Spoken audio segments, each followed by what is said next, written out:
ਧੰਨ ਵਾਹਿਗੁਰੂ ਸਾਹਿਬ ਜੀਓ।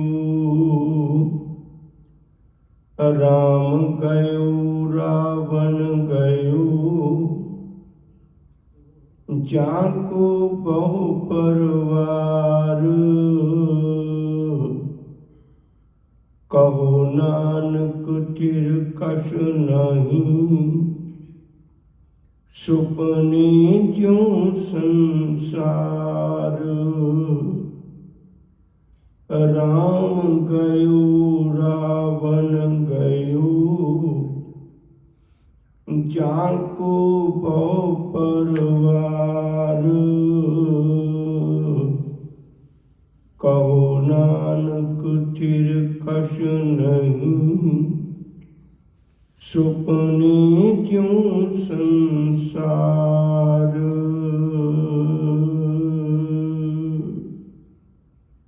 ਵਾਹਿਗੁਰੂ ਜੀ ਕਾ ਖਾਲਸਾ, ਵਾਹਿਗੁਰੂ ਜੀ ਕੀ ਫਤਿਹ। ਕਾਇਨਾਤ ਵਿੱਚ ਕਰੀਬ ਕਰੀਬ ਹਰ ਚੀਜ਼ ਦੇ ਦੋ ਪਾਸੇ ਨੇ। ਕਿਤਨਾ ਵੀ ਜ਼ੋਰ ਲਾ ਲਈਏ, ਅਸੀਂ ਦੋ ਪਾਸਿਆਂ ਨੂੰ ਇੱਕ ਪਾਸਾ ਨਹੀਂ ਬਣਾ ਸਕਦੇ।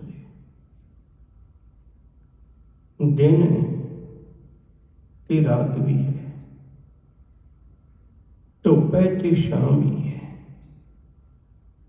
ਚੰਗਾ ਹੈ ਤੇ ਮਾੜਾ ਵੀ ਹੈ। ਇਸੇ ਤਰ੍ਹਾਂ ਸਾਡਾ ਜਨਮ ਹੈ ਤੇ ਦੂਜਾ ਸਿਰਾ ਸਾਡੇ ਜੀਵਨ ਦਾ ਅਕਾਲ ਚਲਾਣਾ ਵੀ ਹੈ। ਸ਼ੁਰੂਆਤ ਵੀ ਹੈ ਕਿਤੇ ਸਮਾਪਤੀ ਵੀ ਹੈ। ਐਸਾ ਨਹੀਂ ਹੋ ਸਕਦਾ ਮਨੁੱਖ ਜ਼ੋਰ ਲਾਵੇ ਵੀ ਮੈਂ ਆਪਣੇ ਜੀਵਨ ਦਾ ਸਿਰਫ ਇੱਕੋ ਹੀ ਪੱਖ ਰੱਖ ਲਾਂ। ਜਿਤਨਾ ਚੰਗਾ ਮਨੁੱਖ ਨੂੰ ਜਨਮ ਲੱਗਦਾ ਹੈ, ਉਤਨਾ ਚੰਗਾ ਮਨੁੱਖ ਨੂੰ ਚਲਾਣਾ ਨਹੀਂ ਲੱਗਦਾ। ਪਰ ਸਤਿਗੁਰੂ ਦੇ ਹੁਕਮ ਨੇ, ਜੰਮਣ ਮਰਨਾ ਹੁਕਮ ਹੈ, ਭਾਣੇ ਆਵੇ ਜਾਰੀ।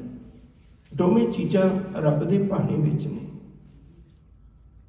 ਜੰਮਣ ਮਰਨਾ ਤੇ ਰੱਬ ਦਾ ਹੁਕਮ ਹੈ।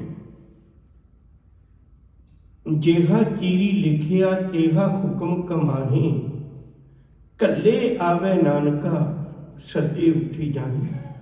ਕੱਲੇ ਹੋਏ ਆਉਨੇ ਆ, ਭੇਜੇ ਹੋਏ ਆਉਨੇ ਆ, ਸੱਦੇ ਹੋਏ ਚਲੇ ਜਾਂਦੇ ਆ। ਨਾ ਸਾਡੇ ਜਨਮ ਦਾ ਜ਼ੋਰ ਹੈ, ਨਾ ਹੀ ਸਾਡੀ ਮੌਤ ਦਾ ਜ਼ੋਰ ਹੈ। ਹਜ਼ੂਰ ਨੇ ਕਿਰਪਾ ਕੀਤੀ, ਕਹਿਣ ਲੱਗੇ ਸਾਡੇ ਜੀਵਨ ਦੀਆਂ ਦੋ ਘਟਨਾਵਾਂ ਨੇ, ਇੱਕ ਜਨਮ ਹੈ, ਦੂਜੀ ਮੌਤ ਹੈ। ਹੁਣ ਇਹ ਸੁਭਾਵਿਕ ਬਾਤ ਹੈ ਵੀ ਜਿਹੜਾ ਬੀਤਿਆ ਹੋਇਆ ਸਮਾਂ ਹੈ, ਉਹਦੇ ਤੋਂ ਸਿਰਫ ਤੁਸੀਂ ਸੇਧ ਲੈ ਸਕਦੇ ਹੋ, ਪਰ ਉਹਨੂੰ ਵਿਉਂਤ ਨਹੀਂ ਸਕਦੇ। ਪਾਸਟ ਨੂੰ, ਬੀਤੇ ਹੋਏ ਸਮੇਂ ਨੂੰ ਕੋਈ ਵਿਉਂਤ ਨਹੀਂ ਸਕਦਾ ਵੀ ਮੈਂ ਆਪਣੀ ਮਰਜ਼ੀ ਨਾਲ ਇਵੇਂ ਕਰ ਲਾਂਗਾ। ਵਿਉਂਤਿਆ ਸਿਰਫ ਭਵਿੱਖ ਜਾਂਦਾ ਹੈ, ਸਿਰਫ ਭਵਿੱਖ ਨੂੰ ਵਿਚਾਰਿਆ ਜਾਂਦਾ ਹੈ ਵੀ ਮੈਂ ਕੀ ਕਰਾਂ। ਬੀਤ ਗਿਆ ਤੇ ਬੀਤ ਗਿਆ, ਉਹਦੇ ਕੋਲ ਤਾਂ ਸਿੱਖਿਆ ਲਈ ਜਾ ਸਕਦੀ ਹੈ। ਮਨੁੱਖ ਦੀ ਕਿੱਡੀ ਵੱਡੀ ਬਦਕਿਸਮਤੀ ਹੈ, ਇਹ ਜਨਮ ਦਿਨ ਤੇ ਮਨਾਉਂਦਾ ਹੈ, ਪਰ ਜਿਹੜੀ ਭਵਿੱਖ ਵਿੱਚ ਘਟਨਾ ਘਟਣੀ ਉਹਦੇ ਲਈ ਤਿਆਰੀ ਨਹੀਂ ਕਰਦਾ। ਧਰਮ ਦੀ ਦੁਨੀਆ ਤੋਂ ਮਨੁੱਖ ਤਦ ਹੀ ਕਿਨਾਰਾ ਕਰਦਾ ਹੈ, ਤਦ ਹੀ ਧਰਮ ਦੀ ਦੁਨੀਆ ਤੋਂ ਇਹ ਬਹੁਤੀ ਕੋਸ਼ਿਸ਼ ਕਰਦਾ ਵੀ ਮੈਂ ਥੋੜਾ ਪਾਸੇ ਹੀ ਰਵਾਂ, ਕਿਉਂਕਿ ਧਰਮ ਸਿਖਾਉਂਦਾ ਹੈ ਵੀ ਆਤ ਸੱਚ, ਜੁਗਾਤ ਸੱਚ, ਹੈ ਵੀ ਸੱਚ, ਨਾਨਕ ਹੋਸੀ ਵੀ ਸੱਚ। ਗੁਰਮਤਿ ਜਿਹੜੀ ਉਹ ਸਾਨੂੰ ਸੱਚ ਦੇ ਬਿਲਕੁਲ ਨੇੜੇ ਕਰਦੀ ਹੈ। ਤੇ ਮਨੁੱਖ ਕੂੜ ਵਿੱਚ ਜਿਉਣਾ ਚਾਹੁੰਦਾ ਹੈ। ਮਨੁੱਖ ਜਨਮ ਦਿਨ ਤੇ ਮਨਾਉਂਦਾ ਪਰ ਤਿਆਰੀ ਨਹੀਂ ਕਰਦਾ। गुरु ग्रंथ साहिब की बाणी पढ़ो, जिन्नी तैयारी का जिक्र है वो सिर्फ भविख का होंदा है। तैयारी भविख की करनी है। जन्म की घटना तो मनो घट गई है, हुण उहदे च की लेना है। हुण ते जो अगे वरतनी घटना वो सिर्फ मौत की घटना है। विचारना तो उन्होंने चाहिए है। यही कारण है गुरबाणी विच बहुत जिक्र है इस गल का। मनुख की तमन्ना है मैं मौत नूं भुला दियां। जितने भी असी बद शगन मिथे हुए ने वो की ने, हर गल तो मनुख क्यों डरदा है? सिर्फ उहदे पिछे छुपी मौत तो डरदा है। मैं वो नहीं सुनना चाहता। इत्थों तक मैं बेनती करती हाँ, ये तो गुरु तेग बहादुर साहब की बाणी का किते हुक्मनामा आ जाए तो उन्होंने भी ये उस अख नाल नहीं वेखना चाहता भी मेरी गुरु दर्शन है। ये उहदे चों भी सोचता है मैनूं कोई मौत बारे चेता ना करवावे। क्यों करवावे? एक विद्वान पुरुष का वचन है बड़ा प्यारा, जब देखा तवारीख में तब इस बात पे यकीन आया। जब मैं तवारीख दे वरियां दे वर्के फरोले तो मैनूं एक गल का पता लग्या। जब देखा तवारीख में तब इस बात पे यकीन आया, जिसे मरना नहीं आया उसे जीना नहीं आया। जिन्होंने मरण का पता नहीं उन्होंने जिउण का भी असल में पता नहीं है। जिउण का पता सिर्फ उस मनुख नूं लगता है जिन्नी चलन जानिया शे क्यों करें विथार, चलन सार ना जानी काल सवारण हार। अंधे तू बैठा कंधी पाही, कंधे उत्ते बैठा है। गुरमत ने बहुत प्यारी विचार समझाई है। यो ही कारण है बाकी जिहड़े लोग ने वो तरह तरह के लारे लाउंदे ने, लालच दिंदे ने। बहुत ने धर्म इस वेले तो बहुत बोलबाला है, बहुत तरह के लारे लाउंदे ने, झूठ बोलते ने। गुरमत ने बिल्कुल स्पष्ट किया है पहला मरण कबूल। मैं कोई लालच नहीं देता। हजूर कहने मैं तो स्पष्ट करना है। हाँ ये गल हो सकती भी तेरा मरना सफल मैं कर सकना है, ये हो सकता है तेरा मरना सफल हो जाए, पर यह नहीं भुलेखे विच रखिया पहला मरण कबूल जीवन की छड़ आस, हो सबना की ऋणका तो आओ हमारे पास। तुसी वेखो कदे मैं किन्ने दृष्टांत तुहाडे सामने रखा। हजूर आखते ने कह लगे जदों गुरु नानक साहब जी ने लोगों को सच दसना शुरू किया, कोई किसी धार्मिक स्थान तो शुरू करता, कोई किसी तो शुरू करता। गुरु नानक साहब ने उदासियां जिहड़ियां सुल्तानपुर लोधी की शमशान भूमि चों शुरू कीतियां सी।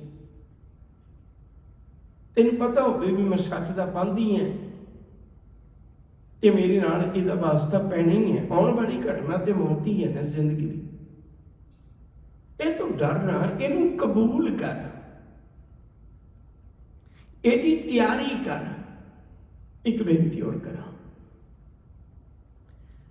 मनुख के जीवन उत्ते ताकत का, पावर का बहुत असर है। तुसी देखो मनुख जिन्नी कोशिश कर रहे हैं वो सिर्फ इसलिए कर रहे हैं भी मेरे को ताकत वध सो वध हो जाए। हर एक मनुख ताकत की प्राप्ति लिए जूझदा है, ताकत नूं पूजदा है, ताकत नूं सलाम करदा है, ताकत की गुलामी कबूल करता है। ताकत लिए हुई है ना, पर यह सोचता भी मैं इन्नी को ताकत इकट्ठी कर ला, मैं इन्नी ताकत इकट्ठी कर ला, कल मेरे को इन्नी ताकत हो मैं मौत की ताकत नूं भी बेकार कर दिया। मेरे सामने वो भी ताकत न रह जाए, मैं जित जावा। पर देखो सारा संसार, जे तुसी बहुत गहराई नाल देखो तो सारा संसार इको ही लड़ाई लड़ रहा है। कोई डॉक्टर है, कोई साइंसदान है, कोई कुछ भी है, किसी तरह का भी थिंकर ला लो, वो हर बंदा इको ही लड़ाई लड़ रहा है भी मैं जिंदगी के वेड़े विचों मौत खत्म कर दिया। और साहब कहने मना अज तक का इतिहास देख, ਇਹ ਕਦੇ ਵਰਤਿਆ ਵੀ, ਕਦੇ ਐਸਾ ਹੋਇਆ ਹੋਵੇ। ਬਹੁਤ ਵੱਡੇ ਸਾਇੰਟਿਸਟ, ਬਹੁਤ ਵੱਡੇ ਡਾਕਟਰ, ਬਹੁਤ ਵੱਡੀ ਗੰਭੀਰ ਸੋਚ ਰੱਖਣ ਵਾਲੇ ਆਖਰ ਤੇ ਇੱਕ ਦਿਨ ਸੰਸਾਰ ਤੋਂ ਚਲੇ ਹੀ ਜਾਂਦੇ ਨੇ। ਬੰਦੇ ਨੂੰ ਬੜਾ ਭੁਲੇਖਾ ਹੈ, ਸ਼ਾਇਦ ਮੇਰੇ ਕੋਲ ਤਾਕਤ ਘੱਟ ਸੀ। ਹਜ਼ੂਰ ਆਖਦੇ ਨੇ, ਕਹਿੰਦੇ ਨਹੀਂ, ਰਾਣਾ ਰਾਉ ਨਾ ਕੋ ਰਹਿ, ਰੰਗ ਨਾ ਤੁੰਕ ਫਕੀਰ, ਵਾਰੀ ਆਪੋ ਆਪਣੀ ਕੋਈ ਨਾ ਬੰਦੇ ਤੀਰ। ਰਾਜਾ ਪਰਜਾ ਸਮ ਕਰ ਮਾਰੇ। ਸਮ ਦਾ ਮਤਲਬ ਬਰਾਬਰ, ਕੋਈ ਵਿਤਕਰਾ ਨਹੀਂ। ਇਹ ਨਹੀਂ ਵੀ ਇਹ ਅਮੀਰ ਬੰਦਾ ਜਿਹਦੇ ਕੋਲ ਨਹੀਂ ਮੌਤ ਨਹੀਂ ਆਉਣਾ, ਨਹੀਂ। ਰਾਜਾ ਪਰਜਾ ਸਮ ਕਰ ਮਾਰੇ, ਬਰਾਬਰ ਕਰਦੀ ਹੈ। ਐਸੋ ਕਾਲ ਵਿਡਾਨੀ ਨੇ ਕਹਿੰਦੇ ਮੌਤ ਦੀ ਵੀ ਇੱਕ ਵਡਿਆਈ ਹੈ, ਉਹ ਸਾਰਿਆਂ ਨੂੰ ਬਰਾਬਰ ਕਰ ਦਿੰਦੀ ਹੈ। ਅੱਜ ਹਜ਼ੂਰ ਨੇ ਬਚਨ ਬਖਸ਼ਿਸ਼ ਕੀਤੇ ਨੇ, ਗੁਰੂ ਤੇਗ ਬਹਾਦਰ ਸਾਹਿਬ ਜੀ ਨੇ ਬੜੀ ਕਿਰਪਾ ਕਰਦੇ ਨੇ, ਸਾਨੂੰ ਹਰ ਰੋਜ਼ ਜ਼ਿੰਦਗੀ ਦੀ ਹਕੀਕਤ ਸਮਝਾਉਂਦੇ ਨੇ, ਸਾਡੇ ਕੰਨਾਂ 'ਚੋਂ ਅੰਮ੍ਰਿਤ ਬੋਲ ਪਾਉਂਦੇ ਨੇ, ਜਿਹਦੇ ਨਾਲ ਮੈਂ ਆਪਣੇ ਭਵਿੱਖ ਨੂੰ ਸਵਾਰ ਸਕਾਂ, ਜਿਹਦੇ ਨਾਲ ਮੈਂ ਆਪਣੀ ਜ਼ਿੰਦਗੀ ਦੇ ਉਹ ਅੰਤਮ ਸਮੇਂ ਨੂੰ ਸਵਾਰ ਸਕਾਂ। ਕਿਆ ਜਾਣਾ ਕਿ ਮਰਾਂਗੇ, ਕੈਸਾ ਮਰਨਾ ਹੋਏ, ਪਰ ਸਾਹਿਬ ਕਹਿੰਦੇ ਜੇਕਰ ਸਾਹਿਬ ਮਨੋ ਨਾ ਵਿਸਰੈ ਤਾਂ ਸਹਿਲਾ ਮਰਨਾ ਹੋਏ। ਇੱਕ ਵਾਰੀ ਮੈਂ ਸ਼ਲੋਕ ਤੁਹਾਡੇ ਸਨਮੁਖ ਫੇਰ ਰੱਖਾਂ, ਆਪਾਂ ਫਿਰ ਅਰਥ ਕਰਨੇ। ਰਾਮ ਗਇਓ ਰਾਵਣ ਗਇਓ, ਜਾਂ ਕੋ ਬਹੁ ਪਰਵਾਰ। ਇਹ ਸ਼ਬਦ ਦੀ ਆਪਾਂ ਨੂੰ ਅਗਲੇ ਦੇ ਸ਼ਲੋਕਾਂ 'ਚ ਵੀ ਇੱਕ ਵਾਰੀ ਲੋੜ ਪੈਣੀ ਹੈ। ਹੁਣ ਤੇ ਸਿਰਫ ਮੈਂ ਇਸ਼ਾਰਾ ਕਰਕੇ ਲੰਘ ਜਾਵਾਂਗਾ। ਰਾਮ ਗਇਓ, ਰਾਮ ਦਸ਼ਰਥ ਦਾ ਪੁੱਤਰ ਹੈ। ਇੱਥੇ ਉਹ ਰਾਮ ਰਮਿਆ ਹੋਇਆ ਨਹੀਂ ਹੈ, ਪਰਮੇਸ਼ਰ ਦੀ ਗੱਲ ਨਹੀਂ ਹੈ, ਨਿਰੰਕਾਰ ਦੀ ਗੱਲ ਨਹੀਂ। ਕਹਿਣ ਲੱਗੇ ਆ ਮੈਂ ਤੈਨੂੰ ਦਿਖਾਵਾਂ ਜਿਹਨੂੰ ਲੋਕ ਬਹੁਤ ਵੱਡਾ ਸਮਝਦੇ ਸਨ। ਇੱਕ ਬੇਨਤੀ ਕਰਾਂ, ਰੁਕ ਰੁਕ ਕੇ ਕਿਤੇ ਕਿਤੇ ਆਪਾਂ ਨੂੰ ਗੱਲ ਸਾਂਝੀ ਕਰਨੀ ਪੈਣੀ। ਇਹ ਗੱਲ ਚੇਤਾ ਰੱਖਿਓ, ਜੁਗੇ ਜੁਗੇ ਕੇ ਰਾਜੇ ਕੀਏ, ਗਾਵੇ ਕਰ ਅਵਤਾਰੀ। ਗੁਰਮਤਿ ਤੋਂ ਬਾਰੇ ਬਾਰੇ ਜਾਈਏ, ਜਦੋਂ ਜਦੋਂ ਰਹੱਸ ਖੁੱਲ੍ਹਦੇ ਨੇ ਨਾ, ਤੇ ਬੰਦਾ ਬਹੁਤ ਸਦਕੇ ਕੁਰਬਾਨ ਜਾਂਦਾ ਆਪਣੇ ਗੁਰੂ ਤੋਂ। ਪੁਰਾਣੇ ਸਮੇਂ ਦੇ ਵਿੱਚ ਰਾਜੇ ਨੂੰ ਰੱਬ ਦਾ ਦੂਤ ਸਮਝਿਆ ਜਾਂਦਾ ਸੀ। ਪਰ ਰਾਜਾ ਤੇ ਜੋ ਮਰਜ਼ੀ ਕਰੇ ਨਾ, ਵੀ ਰਾਜੇ ਨੂੰ ਕੋਈ ਟੋਕ ਨਹੀਂ ਸਕਦਾ, ਕਿਉਂਕਿ ਇਹ ਰੱਬ ਦਾ ਐਮਬੈਸਡਰ ਹੈ, ਇਹਨੂੰ ਕੋਈ ਨਹੀਂ ਰੋਕ ਸਕਦਾ, ਇਹ ਤੇ ਰੱਬ ਦਾ ਪਰਛਾਵਾਂ ਹੈ। ਇਸ ਲਈ ਲੋਕੀ ਕੁਛ ਨਹੀਂ ਸੀ ਕਹਿੰਦੇ। ਹਾਂ, ਰਾਜੇ ਮਹਾਰਾਜੇ ਦੀਆਂ ਲੋਕੀ ਸੋਚ ਵੀ ਨਹੀਂ ਸਕਦੇ ਵੀ ਕਦੇ ਕੋਈ ਹੋ ਸਕਦਾ। ਉਹ ਘਰ 'ਚ ਬੈਠ ਕੇ ਗਰੀਬ ਸਿਰਫ ਕਹਾਣੀਆਂ ਪਾਉਂਦੇ ਸੀ, ਇਸ ਤੋਂ ਵੱਧ ਕੁਝ ਨਹੀਂ। ਗੁਰਮਤਿ ਕੁਰਬਾਨ ਜਾਈਏ, ਜਿਹਨੇ ਰਾਜਿਆਂ ਦੀਆਂ ਕਹਾਣੀਆਂ ਨਹੀਂ ਪਾਉਣੀਆਂ ਦੱਸੀਆਂ, ਰਾਜੇ ਬਣਨਾ ਦੱਸਿਆ ਵੀ ਤੂੰ ਰਾਜਾ ਬਣ, ਤੂੰ ਦੂਜਿਆਂ ਦੀਆਂ ਕਹਾਣੀਆਂ ਕਿਉਂ ਕਰੀ ਜਾਂਦਾ। ਆ ਸ਼ਬਦ ਬੜਾ ਪਿਆਰਾ ਹੈ, ਜੁਗੈ ਜੁਗੈ ਕੇ ਰਾਜੇ ਕੀਏ। ਇਹ ਜੁਗ ਜੁਗ ਦੇ ਰਾਜੇ ਸਨ, ਪਰ ਲੋਕਾਂ ਦੀ ਸੋਚ ਤੇ ਪ੍ਰਭਾਵ ਸੀ। ਗਾਵੇ ਕਰ ਅਵਤਾਰੀ, ਇਹਨਾਂ ਨੂੰ ਅਵਤਾਰ ਜਾਣ ਕੇ ਗਾਉਣ ਲੱਗ ਪਏ, ਇਹਨਾਂ ਨੂੰ ਰੱਬ ਬਣਾ ਕੇ ਪੂਜਣ ਲੱਗ ਪਏ। ਤੁਸੀਂ ਰਾਮ ਜੀ ਬਾਰੇ ਪੜ੍ਹੋ ਕਦੇ, ਤੇ ਉਹਦਾ ਪਹਿਲਾ ਜਿਹੜਾ ਉਹ ਮਾਨਸ ਚਿੱਤਰ, ਪਹਿਲਾਂ ਉਹਨੂੰ ਕੇਵਲ ਮਨੁੱਖ ਬਣਾ ਕੇ ਪੇਸ਼ ਕੀਤਾ ਹੋਇਆ। ਫਿਰ ਸੈਕਿੰਡ ਵਿੱਚ ਜਿਹੜੀ ਵਾਲਮੀਕ ਦੀ ਰਮਾਇਣ ਹੈ, ਉਹਦੇ ਵਿੱਚ ਉਹਨੂੰ ਦੇਵਤਾ ਬਣਾ ਕੇ ਕੀਤਾ ਗਿਆ। ਜਿਹੜੀ ਉਸ ਤੋਂ ਬਾਅਦ ਤੁਲਸੀਦਾਸ ਦੀ ਲਿਖੀ ਰਮਾਇਣ ਹੈ, ਤੇ ਯਾਦ ਰੱਖਿਓ ਉਹਦੇ 'ਚ ਭਗਵਾਨ ਬਣਾ ਕੇ ਪੇਸ਼ ਕੀਤਾ ਹੋਇਆ। ਇਹ ਲੋਕ ਚਲਾਕ ਸਨ, ਪੜ੍ਹਦੇ ਸਨ, ਸਾਰਾ ਕੁਝ ਕਰਦੇ ਸਨ। ਆਮ ਮਨੁੱਖ ਦੀ ਸੋਚ ਤੋਂ ਪੜ੍ਹਾਈ ਦੂਰ ਸੀ, ਜਾਂ ਉੱਥੇ ਤੱਕ ਪਹੁੰਚਣ ਨਹੀਂ ਸੀ ਦਿੱਤਾ ਜਾਂਦਾ। ਗੁਰਮਤਿ ਤੋਂ ਵਾਰ-ਵਾਰ ਕੁਰਬਾਨ ਜਾਈਏ। ਤਾਂ ਹਜ਼ੂਰ ਨੇ ਕਿਰਪਾ ਕੀਤੀ। ਰਾਮ ਗਇਓ, ਕਹਿੰਦੇ ਜਿਹੜੇ ਇਹਨਾਂ ਲੋਕਾਂ ਨੂੰ ਬਹੁਤ ਉੱਚਾ ਸਮਝਦੇ ਸਨ, 14 ਕਲਾਮਾਂ ਦੇ ਵਿੱਚ ਰਾਮ ਜੀ ਨੂੰ ਸੰਪੂਰਨ ਮੰਨਿਆ ਜਾਂਦਾ ਹੈ।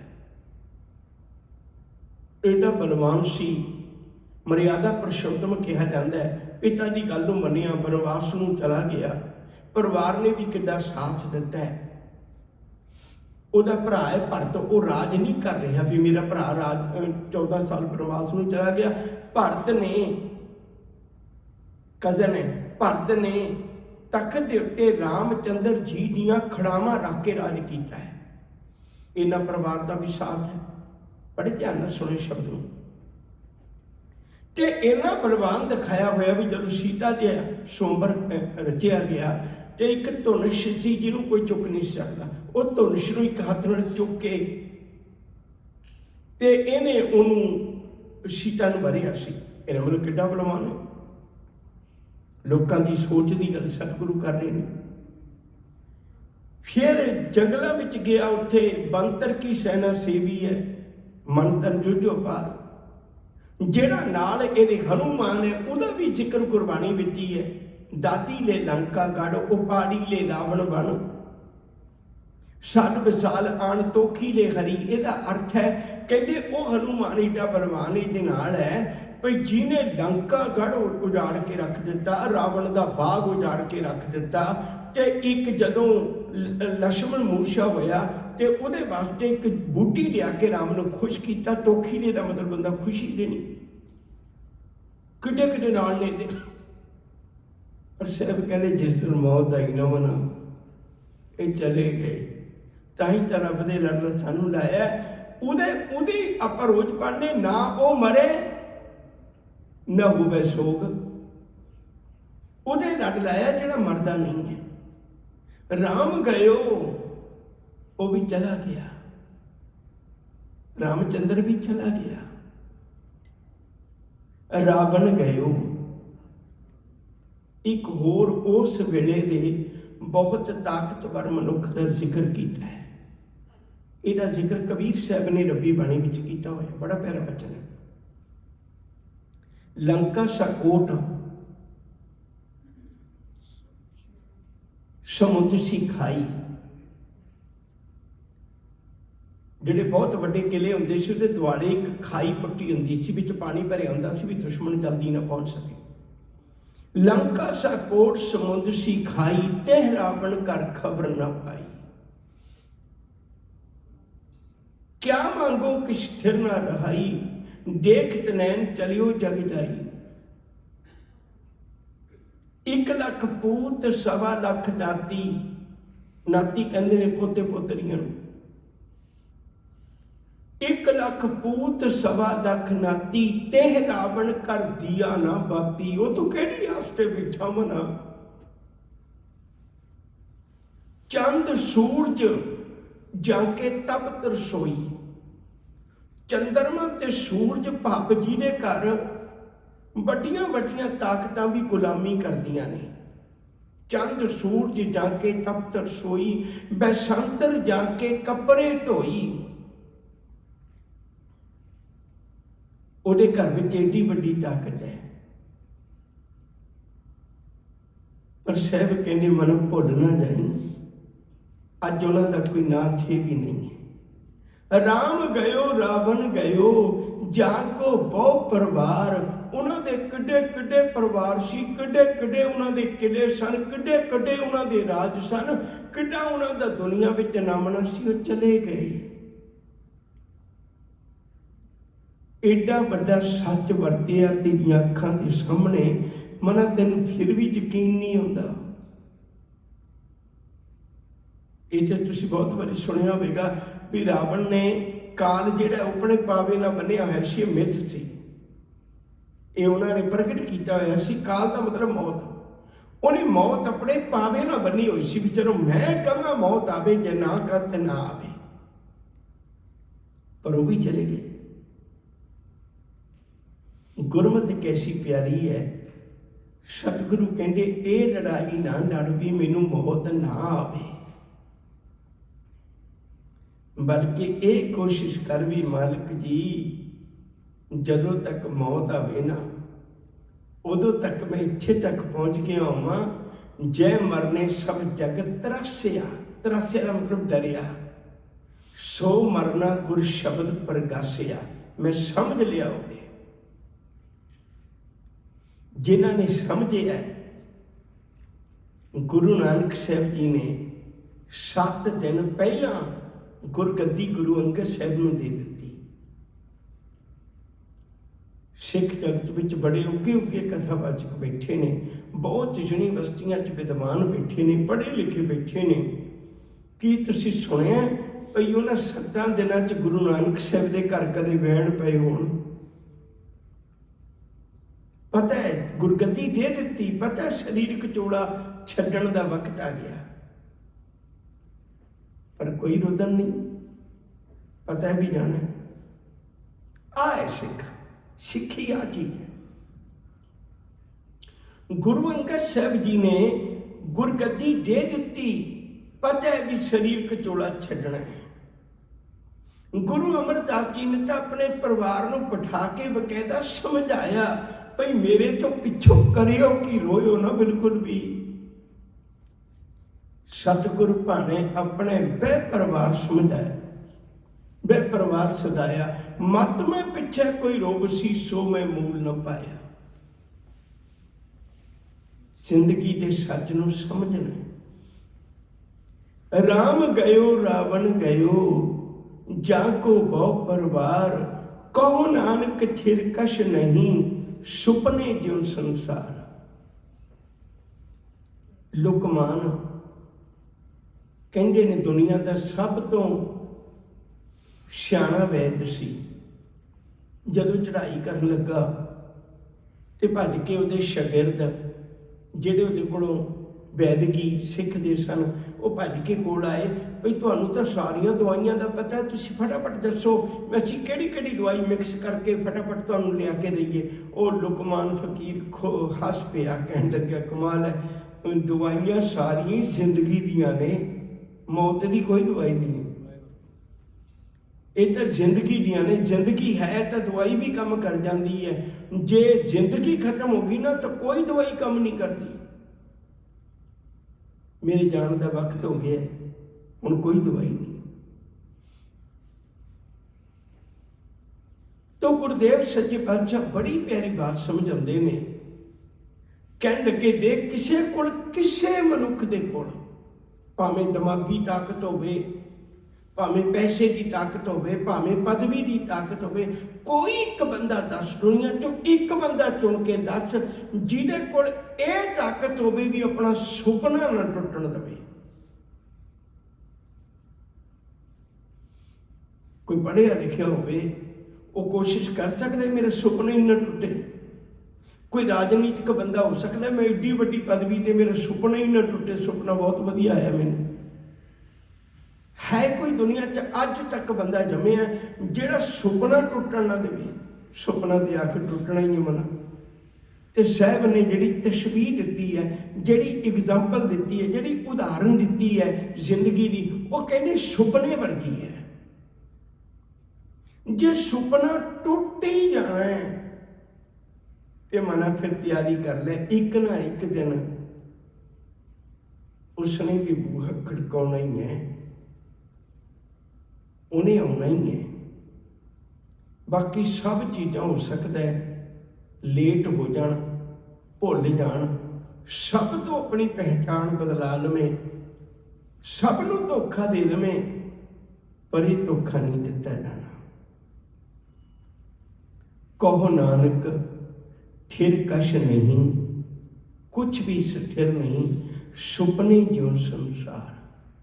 संसार सुपने बदर है, सुपने वर्गा है। सुपना टुटदा ही है।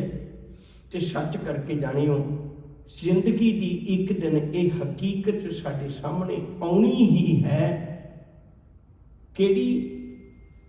जो आया सो चल सी, सब कोई आई वारी है।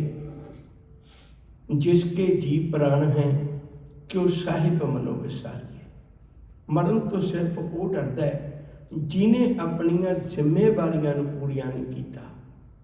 जिन्हें जिम्मेवारियां नूं पूरियां कीता है, चंगा इंसान बन के जीवे है, वो फिर मरण तो नहीं डरता। वो तो कहते कबीर मोहे मरने का चाव है। मरो तो हर के द्वार, मत हर पूछे कौन है, परा हमारे बार। आओ प्यार वालियो, जिंदगी की हकीकत नूं समझिए, सच नूं समझिए। गुरु कृपा करे ਅਸੀਂ ਗੁਰੂ ਤੇਗ ਬਹਾਦਰ ਸ਼ਬਦ ਦੇ ਬਚਨਾਂ ਵਿੱਚੋਂ ਸੱਚ ਨੂੰ ਆਪਣੀ ਜ਼ਿੰਦਗੀ ਦਾ ਸ਼ਿੰਗਾਰ ਬਣਾਈਏ, ਸਮਝੀਏ ਮੈਂ ਚੰਗਾ ਇਨਸਾਨ ਬਣ ਕੇ ਧਰਤੀ 'ਤੇ ਜੀਵਾਂ। ਜਿੰਨੀਆਂ ਮੇਰੀਆਂ ਜ਼ਿੰਮੇਵਾਰੀਆਂ ਨੇ ਮੈਂ ਉਹਨੂੰ ਨੇਕ ਢੰਗ ਨਾਲ ਗੁਜ਼ਾਰਾਂ, ਚੰਗੀ ਤਰ੍ਹਾਂ ਸਮਝ ਕੇ ਨਿਭਾਵਾਂ। ਐਵੇਂ ਕਲਪਦਿਆਂ ਕਿ ਉਹ ਜ਼ਿੰਦਗੀ ਗੁਜ਼ਾਰਨੀ ਹੈ ਖੁਸ਼ ਹੋ ਕੇ, ਖੁਸ਼ ਹੋ ਕੇ ਆਨੰਦ ਨਾਲ ਜ਼ਿੰਦਗੀ ਗੁਜ਼ਾਰ। ਇੱਥੇ ਜਿਹੜੇ ਰੋਂਦੇ ਰਹੇ ਉਹ ਵੀ ਚਲੇ ਗਏ, ਜਿਹੜੇ ਹੱਸਦੇ ਰਹੇ ਉਹਨਾਂ ਵੀ ਤੁਰ ਜਾਣਾ। ਫਿਰ 4 ਦਿਨਾਂ ਦਾ ਵਕਤ ਮਿਲਿਆ, ਕਿਉਂ ਲੁੱਝ ਕੇ ਗੁਜ਼ਾਰਦਾ, ਕਿਉਂ ਤੜਫ ਕੇ ਗੁਜ਼ਾਰਦਾ, ਖੁਸ਼ੀ ਨਾਲ ਗੁਜ਼ਾਰ। ਆਓ ਪਿਆਰ ਵਾਲਿਓ, ਆਪਾਂ ਆਪਣੇ ਘਰ ਦੇ ਰਵੱਈਆਂ ਨੂੰ ਬਦਲਾਈਏ। ਮੈਂ ਇੱਕ ਨਿੱਕੀ ਜਿਹੀ ਗੱਲ, ਸਮਾਂ ਹੋ ਗਿਆ, ਨਿੱਕੀ ਜਿਹੀ ਗੱਲ ਕਹਿ ਕੇ ਸਮਾਪਤੀ ਕਰਨ ਲੱਗਾ। ਜਦੋਂ ਰੱਬ ਨੂੰ ਚੜ੍ਹਾਈ ਕਰਨ ਲੱਗਾ, ਪ੍ਰੋਫੈਸਰ ਸਾਹਿਬ ਸਿੰਘ ਨੇ ਗਾਥਾ ਲਿਖੀ ਬੜੀ ਪਿਆਰੀ। ਜਦੋਂ ਰੱਬ ਨੂੰ ਚੜ੍ਹਾਈ ਕਰਨ ਲੱਗਾ ਤਾਂ ਉਦੋਂ ਰਾਮਚੰਦਰ ਜੀ ਨੇ ਲక్ష్మణ ਜੀ ਨੂੰ ਭੇਜਿਆ ਵੀ ਇਹਦੇ ਕੋਲੋਂ ਕੋਈ ਸਿੱਖਿਆ ਲੈ ਕੇ ਆ। ਉਹ 2 ਵਾਰੀ ਗਏ ਤੇ ਖਾਲੀ ਮੁੜ ਆਏ, ਕਹਿੰਦੇ ਬੋਲਦਾ ਨਹੀਂ। ਉਹ ਕਹਿੰਦੇ ਨਹੀਂ ਤੂੰ ਗਲਤ ਪਾਸੇ ਖਲੋ ਕੇ ਪੁੱਛਦਾ ਹੈ, ਉਹਦੇ ਸਿਰ ਵਾਲੇ ਪਾਸੇ ਖਲੋ ਕੇ ਪੁੱਛਦਾ ਹੈ ਨਾ ਤੇ ਉਹਨੇ ਨਹੀਂ ਦੱਸਣਾ। ਪੈਰਾਂ ਵਾਲੇ ਪਾਸੇ ਖਲੋ ਕੇ ਪੁੱਛ, ਉਹ ਹਜੇ ਵੀ ਹੰਕਾਰ ਵਿੱਚ ਹੈ। ਉਹਨੇ ਪੈਰਾਂ ਵਾਲੇ ਪਾਸੇ ਖਲੋ ਕੇ ਪੁੱਛਿਆ ਭਈ ਜ਼ਿੰਦਗੀ ਦਾ ਕੋਈ ਤੱਤ ਸਮਝ ਆ ਜਾਓ। ਉਹ ਕਹਿੰਦੇ ਤੱਤ ਇਹੋ ਹੀ ਹੈ ਸੱਜਣਾ, ਜਿੰਨਾ ਮਰਜ਼ੀ ਜ਼ੋਰ ਲਾ ਲੈ ਮੌਤ ਨੇ ਇੱਕ ਦਿਨ ਯਕੀਨ ਆ ਜਾਣਾ। ਪਰ ਹੁਣ ਇਹ ਗੱਲ ਸੁਣ ਕੇ ਆਪਾਂ ਆਪਣੇ ਘਰਾਂ 'ਚ ਆਪਣਾ ਜੀਵਨ ਤਬਦੀਲ ਕਰੀਏ, ਪਿਆਰ ਨਾਲ ਰਹੀਏ, ਪਿਆਰ ਨਾਲ ਰਹੀਏ। ਕਾਹਦਾ ਹੰਕਾਰ ਹੈ ਬੰਦਿਆ, ਕਾਹਦਾ ਹੰਕਾਰ ਹੈ। ਜੇ ਆਪਣੀ ਨਿੱਜੀ ਜ਼ਿੰਦਗੀ 'ਚ ਪਿਆਰ ਨਾਲ ਜੀਵਾਂਗੇ, ਆਨੰਦ ਨਾਲ ਜੀਵਾਂਗੇ ਤਾਂ ਇੱਕ ਦਿਨ ਵਕਤ ਆਵੇਗਾ ਅਸੀਂ ਆਪਣੀ ਜ਼ਿੰਦਗੀ 'ਚ ਪੂਰਨ ਸੰਪੂਰਨ ਗੁਰਮੁਖ ਜਨਮ ਸਵਾਰ ਦਰ ਕੇ ਚੱਲਿਆ ਦੀ ਭਾਈ ਗੁਰਦਾਸ ਜੀ ਦੇ ਬਚਨਾਂ ਵਾਂਗੂ ਆਪਣੀ ਜ਼ਿੰਦਗੀ ਸੰਪੂਰਨ ਕਰਾਂਗੇ। ਭੁੱਲਾਂ ਚੁੱਕਾਂ ਦੀ ਖਿਮਾ ਪਿਆਰ ਨਾਲ ਆਖੋ ਜੀ। ਵਾਹਿਗੁਰੂ ਜੀ ਕਾ ਖਾਲਸਾ, ਵਾਹਿਗੁਰੂ ਜੀ ਕੀ ਫਤਿਹ।